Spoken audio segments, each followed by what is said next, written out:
esses mandamentos aqui não são para te salvar, porque você jamais conseguiria ser salvo cumprindo os mandamentos. Você já foi salvo pela graça de Jesus Cristo. Esses mandamentos aqui, eles são didáticos para a sua santificação.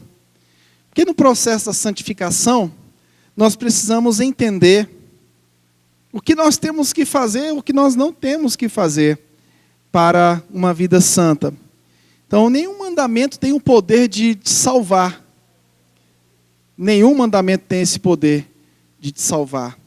Jesus, sim. Jesus, ele obedeceu, e pela obediência de Cristo, você foi salvo.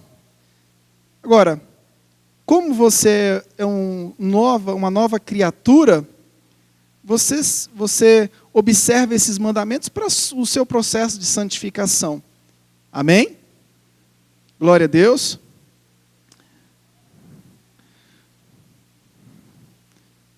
Gente, por que a gente só prega assim organizadamente, tema por tema, domingo por domingo? Porque Deus é organizado. Deus é organizado. Tudo na Bíblia é de forma muito organizada. E a nossa fé precisa ser assim também. Precisa ser tudo organizado.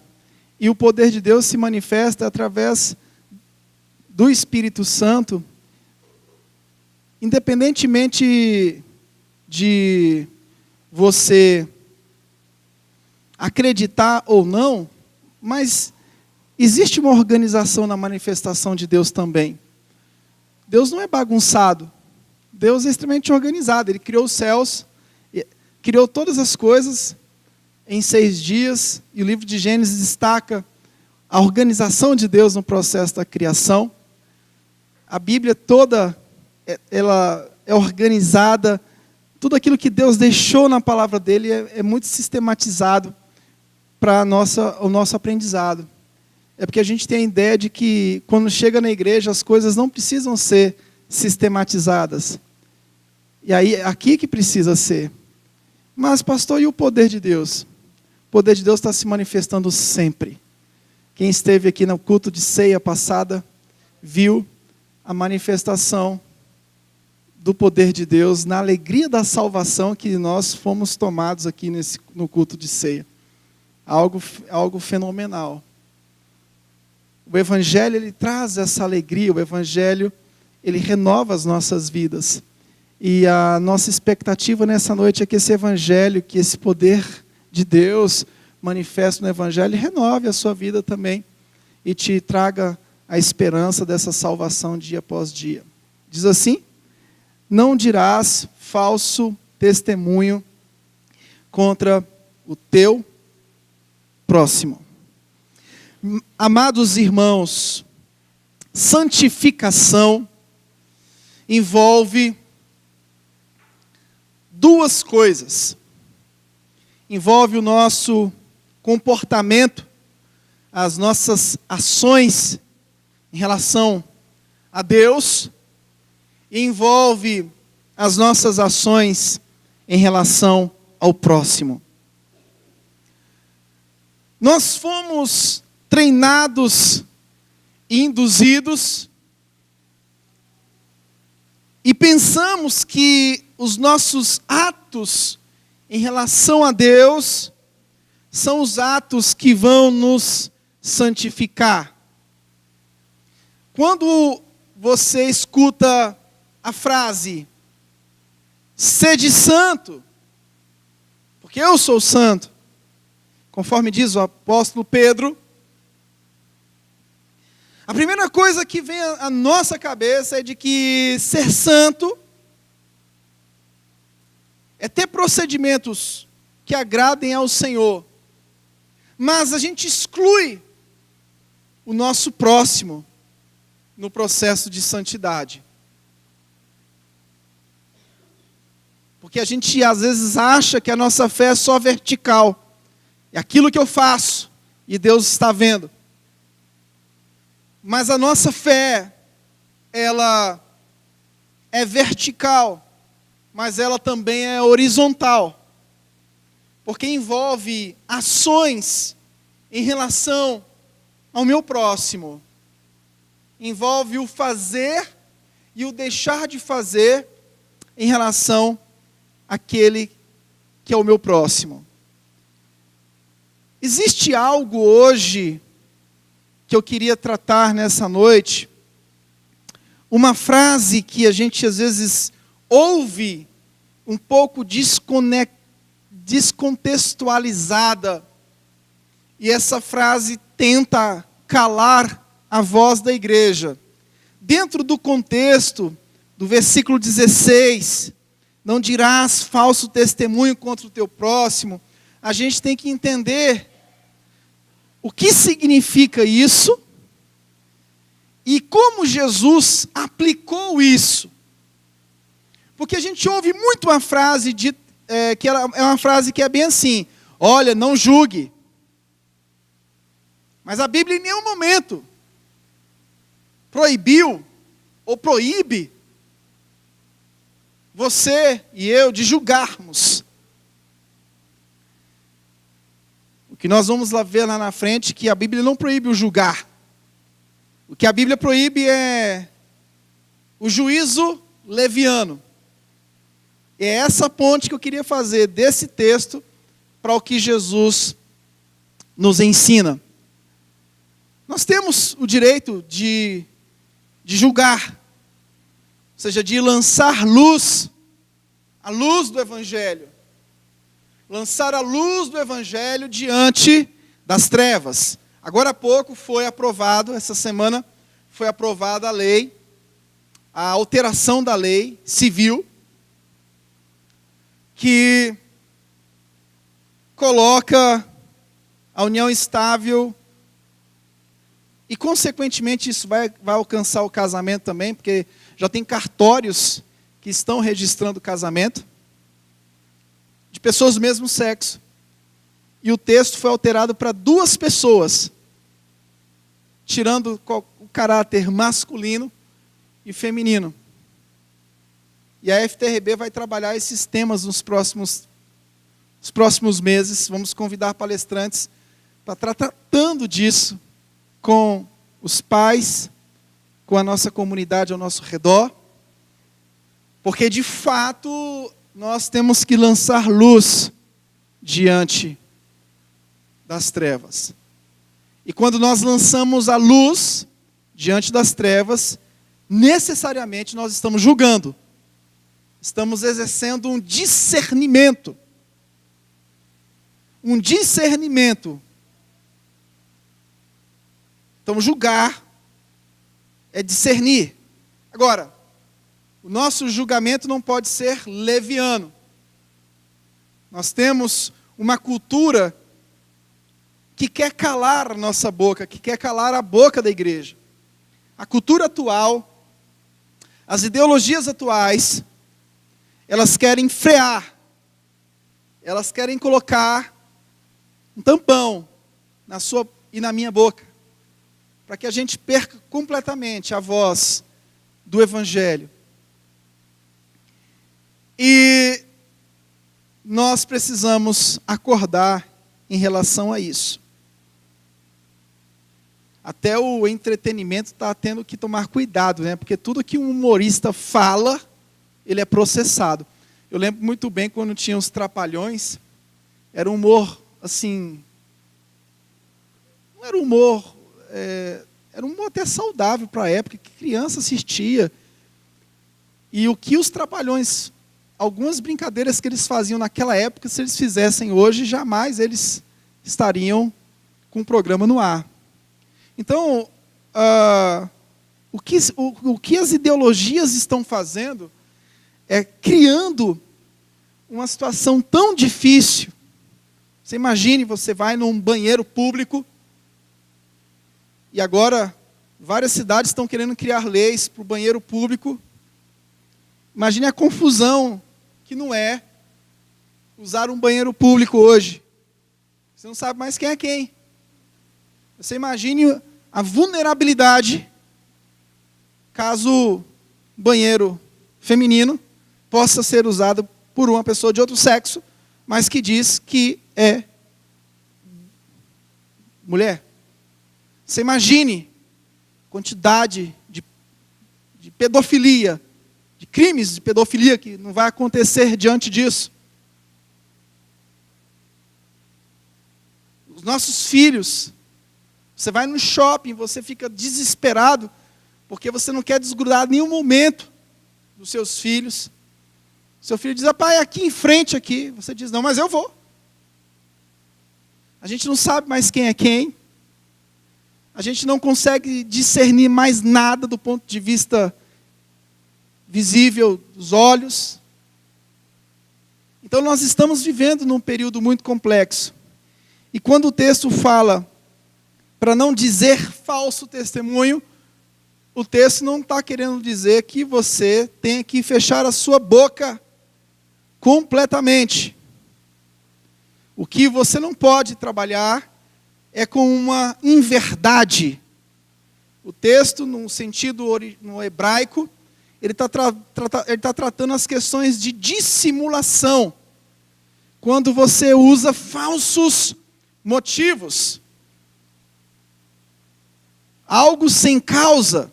Como, por exemplo, quando você é convidado para testemunhar a favor de alguém, e você vai testemunhar algo que realmente que não condiz com a verdade.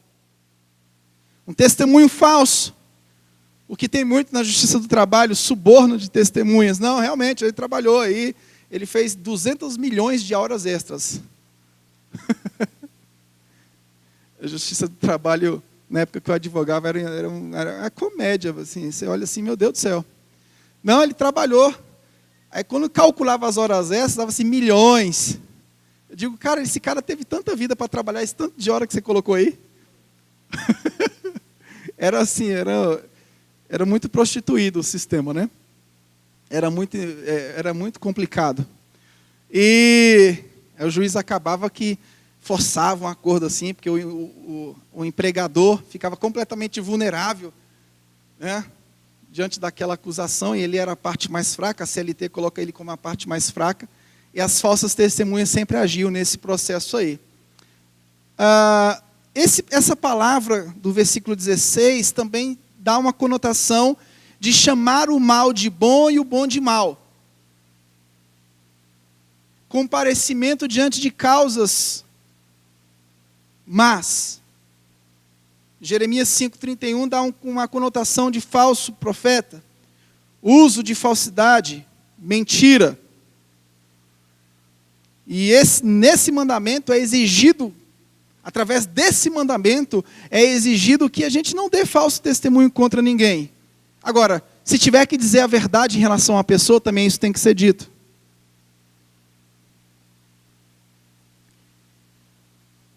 Esse termo também significa que eu não posso falsificar as palavras de ninguém. No sentido de que, fulano disse isso. Não, mas eu não disse isso. Mas até você provar que você não disse o que estão dizendo que você disse, aquilo que disseram que você disse, já se tornou verdade. É isso que o texto quer nos ensinar hoje, para que a gente tenha uma vida mais santa. Você não vai ter uma vida mais santa se você fechar a sua boca totalmente. Porque o texto não está dizendo isso. Se você fechar a sua boca totalmente, você vai estar correndo um sério risco de pecar também. Você vai passar por um pecado também, se você fechar a sua boca completamente. Porque se você fecha a sua boca completamente, você começa a negligenciar aquilo que você deveria fazer e não fez. Então o texto não está falando para você fechar a boca completamente. Mas é abrir a boca para falar aquilo que condiz com a verdade. Que eu não falsifique as palavras de ninguém. Que eu não seja mexeriqueiro ou caluniador. Romanos 1, 29 e 30 diz, a vida deles se encheu de toda espécie de perversidade, pecado, ganância, ódio, inveja, homicídio, discórdia, engano, malícia e fofocas. Espalham calúnias, odeiam a Deus, são insolentes, orgulhosos e arrogantes. Inventam novas maneiras de pecar e desobedecem aos seus pais. Que eu não julgue, nem ajude a condenar qualquer homem de modo leviano.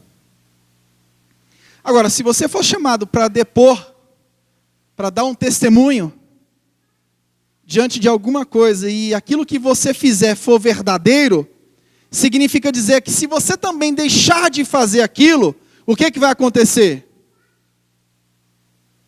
O que vai acontecer? Você também vai pecar.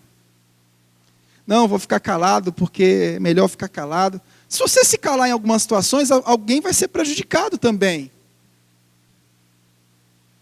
Lembra daquele caso daqueles irmãos de Araguari? Você sabe, Patrícia? É um caso famoso, jurídico. 2 irmãos que ficaram presos durante 30 anos. Isso não é lenda não, gente. Isso é verdade. 2 irmãos de Araguari. Esse caso é famoso. Oi? Irmãos Taves. Puxa vida, então não estou mentindo. São primos da sua mãe? Oh, graças a Deus. Você é de Araguari? Caramba, meu Deus do céu. Não, então não, tá vendo como é que eu não estou mentindo, gente? Que essas ilustrações aí parece que é muito coisa, né? Rapaz, é mesmo, é verdade.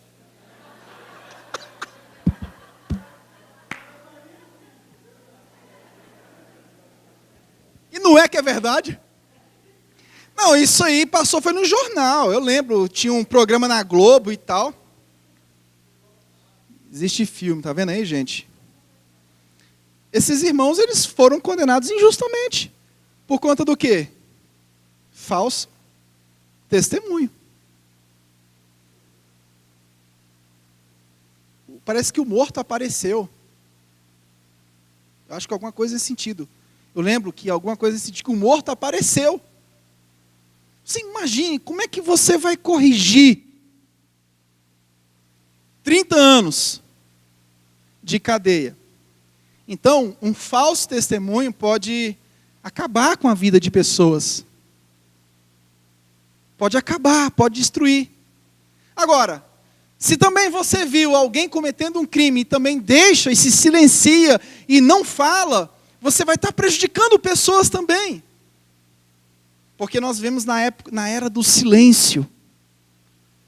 Não, vou me silenciar, vou ficar quieto. Então que essas coisas não passem desapercebidas nas nossas vidas. Que eu não julgue, nem ajude a condenar qualquer homem de modo leviano. Agora, se for para eu julgar e ajudar a condenar alguém de forma verdadeira, e se eu não fizer isso, eu também vou errar. Então você está vendo que você tem que tomar cuidado quando você lê a Bíblia, porque senão você acha, você vai começar a cometer aquele erro. Não, não julgue. Que a cultura atual é o seguinte, não julgue. Está julgando, irmão? Não julgue. Não. Eu posso julgar, desde que meu julgamento não seja leviano. Que eu ouça primeiro. Uma coisa que acontece muito nos relacionamentos é a seguinte: rapaz, alguém fez isso contra você. Você diz, é mesmo? Alguém fez isso contra mim? Então, tá bom. Esse cara tá fora. Primeira coisa que a gente faz é desfazer a amizade do Facebook. Não é mais meu amigo. Pum. Ou então, se for no WhatsApp, o que o cara faz? Bloqueia. Porque se você bloquear o cara, não tem direito de contraditório. Já viu aquele caso assim que você lança uma mensagem para alguém, destruindo a pessoa, aí você vai bloquear a pessoa, quando a pessoa vai te responder, cessou o contraditório? Não tem como a pessoa te responder. Então são as formas pós-modernas de questões levianas. Então a gente precisa ouvir. Ouvir. Geralmente o casal, na família acontece isso. Pastor, meu marido é assim, é assado, meu marido fez isso, fez aquilo e fez aquilo outro. Aí você diz, irmã, é mesmo? Que marido ruim, que marido perverso. Aí Se você for precavido, você fala assim: ô marido, vem cá. Deixa eu ver. O teu lado aí, marido. Pastor, tu não conhece a Bruaca, aquela mulher. Ela fez isso, fez aquilo outro. Nananana. Qual é a solução? Traz os dois. Vamos fazer uma acariação. Colocar um de frente para o outro. Vamos ver se vai ter coragem de dizer tudo o que disse. O processo da vida cristã é assim. Jesus disse: olha, se o teu irmão pecou contra ti, vá até ele. Se ele te ouviu, você ganhou o irmão. Se não ouviu, você chama 2 pessoas para testemunhar. Em último caso, você diz à igreja. Então, em último caso, a gente precisa abrir o jogo. Mas o problema é que a nossa cultura hoje é o seguinte: a gente não quer colocar luz sobre as trevas em circunstância nenhuma. O que a gente quer é sempre tapar o sol com a peneira e colocar a sujeira por debaixo do tapete.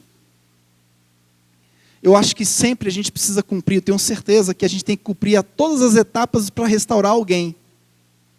Alguém fez isso? Tudo bem, traz, vamos restaurar. Não, tem que excluir logo. Não, calma. Calma, que sede por vingança é essa? Porque é isso que acontece no ser humano. O ser humano, quando vê o outro pecando, ele diz: ixi, agora vai ser a hora, esse irmão vai ser eliminado da minha vida. Mas a gente precisa cumprir as etapas. Em amor. Em consideração. Devo evitar todo tipo de engano, como obras próprias do diabo, porque isso são obras malignas. 1 de Pedro 4,8 diz: acima de tudo, amem uns aos outros sinceramente, pois o amor cobre muitos pecados. Jesus disse algo que tem a ver com o não dizer um falso testemunho contra o próximo, que é o não julgar, que está em Mateus capítulo 7, que diz assim: não julguem para não serem julgados, pois vocês serão julgados pelo modo como julgam os outros. O padrão de medida que adotarem será usado para medi-los. Por que você se preocupa com um cisco no olho do amigo, enquanto está com um tronco no seu próprio olho? Como pode dizer a seu amigo: deixe-me ajudá-lo a tirar o cisco de seu olho, se não consegue ver o tronco em seu próprio olho? Hipócrita. Primeiro, livre-se do tronco do seu olho, então você verá o suficiente para tirar o cisco do olho do seu amigo. Então, Jesus aqui está proibindo de julgar? Jesus está proibindo de julgar? Não.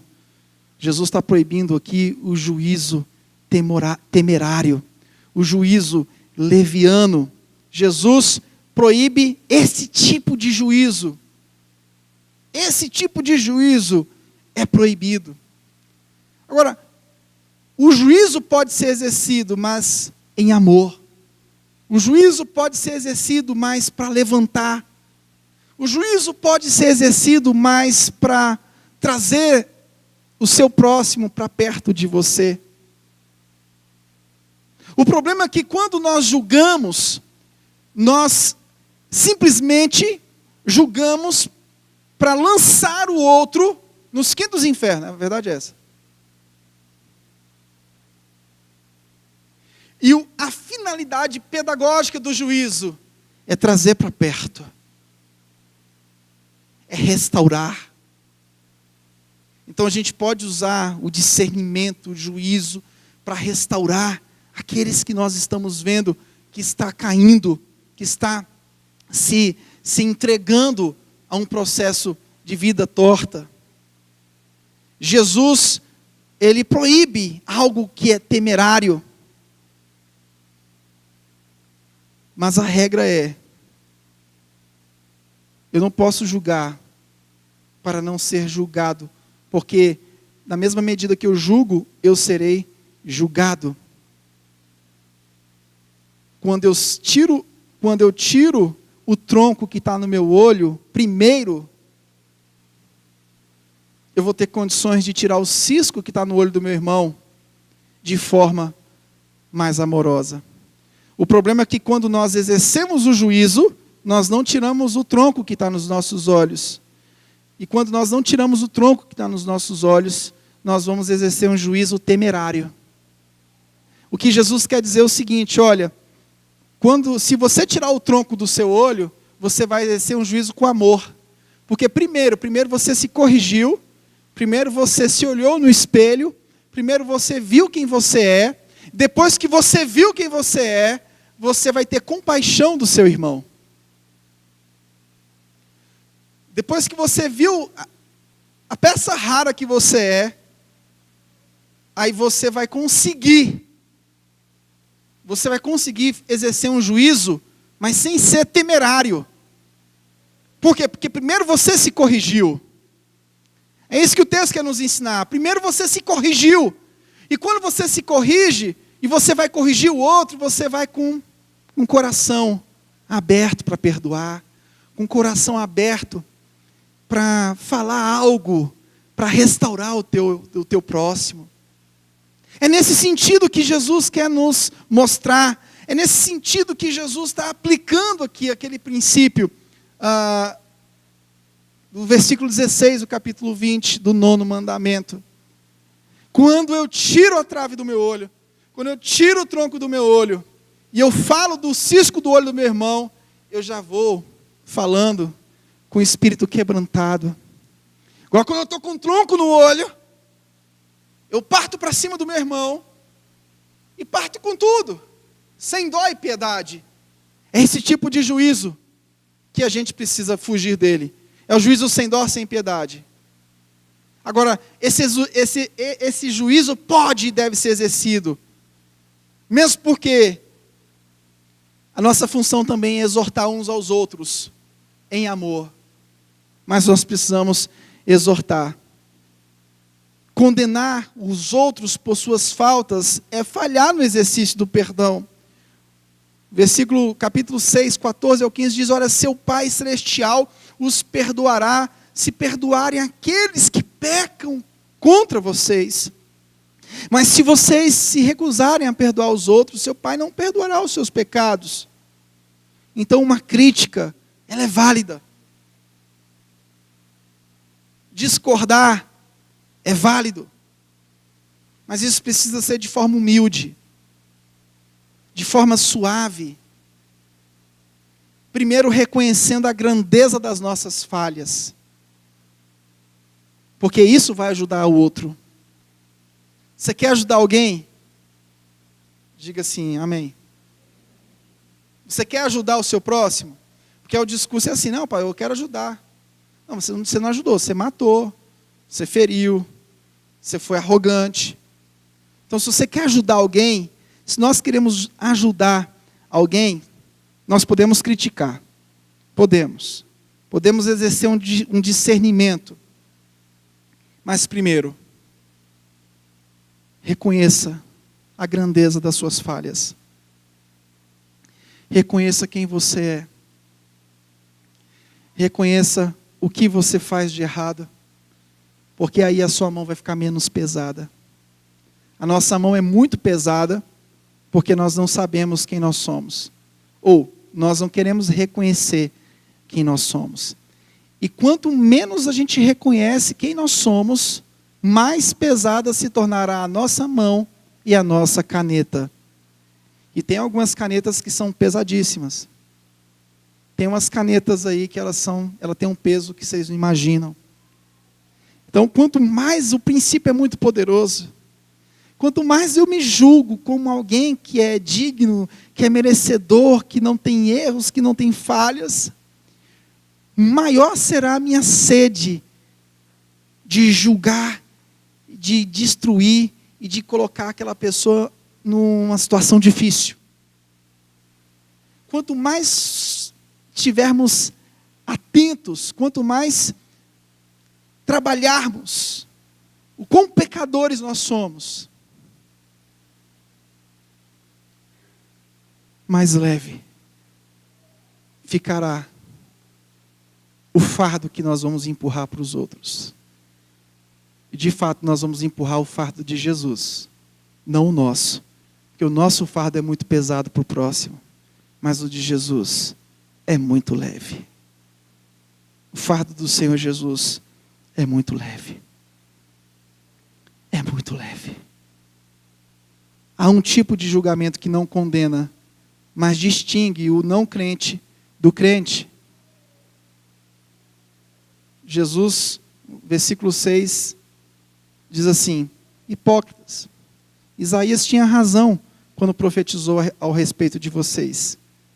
Este povo me honra com os lábios, mas o coração está longe de mim.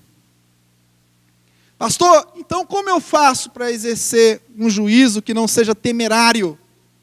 Como eu faço para exercer um juízo que não seja um juízo hipócrita?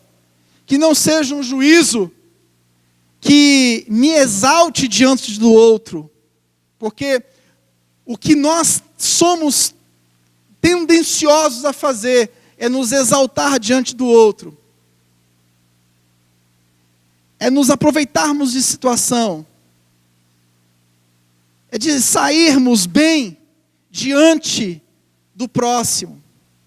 Se você está vendo alguém que está passando algum problema, talvez você dê um jeitinho para essa pessoa piorar mais um pouco, no sentido de se colocar melhor do que ela. Isso acontece muito no processo de liderança. Vocês todos são envolvidos num processo de liderança no emprego, na vida. Liderança existe na vida. No processo de liderança acontece a seguinte coisa.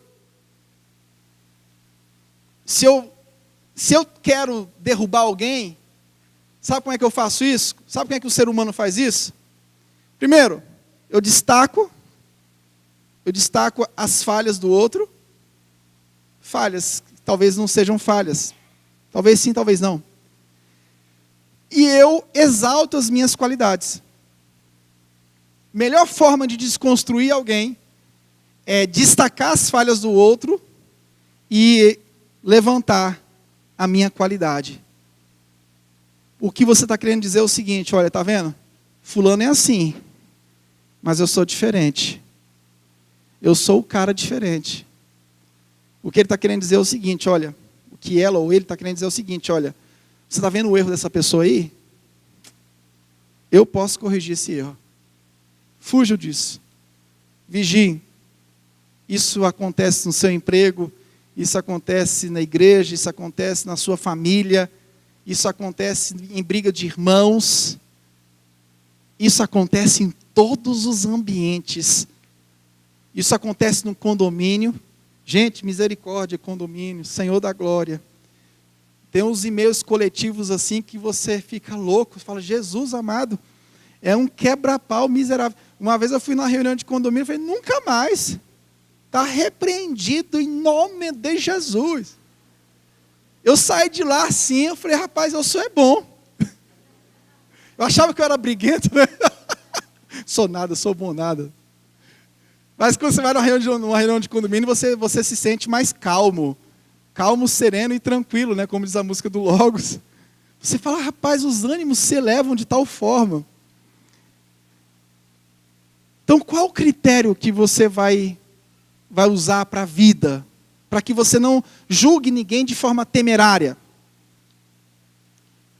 Jesus disse no versículo 15 ao 17 do mesmo capítulo: tomem cuidado com os falsos profetas, que vêm disfarçados de ovelhas, mas que na verdade são lobos esfomeados. Como é que vocês identificarão alguém assim? Pelos seus frutos. É possível colher uvas de espinheiros ou figos de ervas daninhas? Da mesma forma, a árvore boa produz frutos bons e a árvore ruim produz frutos ruins. A árvore boa não pode produzir frutos ruins e a árvore ruim não pode produzir frutos bons. Toda árvore que não produz frutos bons é cortada e lançada no fogo. Portanto, é possível identificar a pessoa pelos seus frutos. Pelos seus frutos. Então, para você não exercer um juízo temerário, espere Espere os frutos. Às vezes você está ali brigando com o seu chefe na sua empresa, no ambiente de trabalho, está brigando com o professor, está brigando com tudo que é figura de autoridade, você está ali querendo medir força. Então, antes de tudo, espere os frutos se manifestarem. Esperem, isso aqui é no contexto espiritual, é claro. Mas espere a coisa acontecer. Não seja precipitado no falar. Tiago diz, olha, você precisa ouvir primeiro. Nós somos precipitados quando falamos. Nós falamos demais. Falamos muito e ouvimos pouco. E com certeza isso tudo vai te santificar. Isso tudo vai trazer para a sua vida santidade. Porque às vezes você fica orando, oh Deus, faz de mim um homem santo, faz de mim um homem santo. E Jesus já falou assim, não, mas é só aplicar essa palavra no dia a dia que você vai ser santo. Santidade não vem por osmose. Você não vai ficar do lado do seu esposo que é santo, você vai ficar completamente santo. A esposa santifica o marido, mas não é no sentido de transferir santidade para o marido, não. Mas é no sentido de que o procedimento dela vai gerar um testemunho favorável para que o marido veja mudança. Mas cada um tem a sua individualidade de vida com Deus, de vida de santidade. E vida de santidade é isso, irmãos. Vida de santidade não é só ficar no mosteiro orando 24 horas por dia. Vida de santidade não é você ir para o monte, ficar dando 20, 40 voltas lá no cerco de Jericó. Vida de santidade é aquilo que você faz em relação a Deus e aquilo que você faz em relação ao próximo. Se você evitar de cometer um juízo temerário, você vai ser cheio do poder de Deus. Às vezes você está orando muito para o poder de Deus vir, o poder de Deus não está vindo. Você está orando muito para ser cheio do Espírito Santo. E você não está sendo cheio do Espírito Santo. Você quer ser cheio do Espírito Santo de Deus? Se nós quisermos ser cheios do Espírito Santo de Deus, vamos colocar essa palavra em prática. Porque ser cheio do Espírito Santo de Deus não acontece num passo de mágicas dentro de um culto. Nossa, o culto foi glorioso, nós estamos cheios do Espírito Santo de Deus. Isso é um processo diário da vida cristã. No culto, Deus pode se manifestar gloriosamente, como aconteceu na ceia, pode. Mas a vida de santidade, uma vida cheia do poder de Deus, ela é diária, ela é constante. Diariamente eu vou colocando em prática essa palavra. Diariamente essa palavra vai sendo colocada em prática. Não adianta ler a Bíblia 200 vezes por dia e você não colocar essa Bíblia em prática. Não adianta você ler 200 capítulos da Bíblia por dia se você não colocar essa Bíblia em prática. Leia, mas principalmente, depois de ler, vamos colocar essa palavra em prática. Se você leu num dia um pequeno versículo e colocar em prática, já valeu a pena. Um versículo que fala do amor, 1 Coríntios 13. Leia só esse versículo sobre o amor num dia e coloque ele em prática. Ah, meu irmão, você vai ser cheio do Espírito Santo de Deus. Cheio da presença de Deus. O que gera frieza no crente não é um culto organizado. O que gera frieza no crente não é uma palavra sistemática. O que gera frieza no crente não é um sermão expositivo, que é muito organizadinho, muito criterioso. O que gera frieza no crente não é nada disso. O que gera frieza no crente é porque ele não coloca a palavra de Deus em prática. Então eu quero te dar uma dica. Pare de acusar a igreja, pare de acusar o culto. Nunca diga que a igreja é fria, que a igreja é assim, que a igreja é assado. Frio é o crente que não coloca em prática aquilo que ele diz que professa. Isso é a frieza. Você quer que eu te defina a frieza espiritual? Frieza espiritual é você não viver aquilo que você diz que acredita. É você não viver o que você diz que acredita.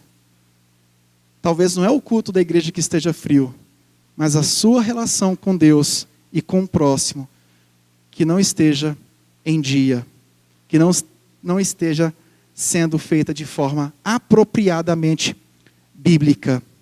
E com certeza, se você colocar isso em prática, sua vida vai ser cheia do poder de Deus. Você não vai precisar de ver nenhuma coisa, nenhum fenômeno, gente subindo pelas paredes gente caindo, babando no chão, eu empurrando as pessoas com sopro. Você não vai precisar de nada disso para você sentir o poder de Deus. Coloca a palavra de Deus em prática para você ver. Vamos colocar esse desafio para a semana? Vamos colocar a palavra de Deus em prática? Você vai ser, cheio do Espírito de Deus. Cheio, seguro. Glória a Deus por isso. Amém?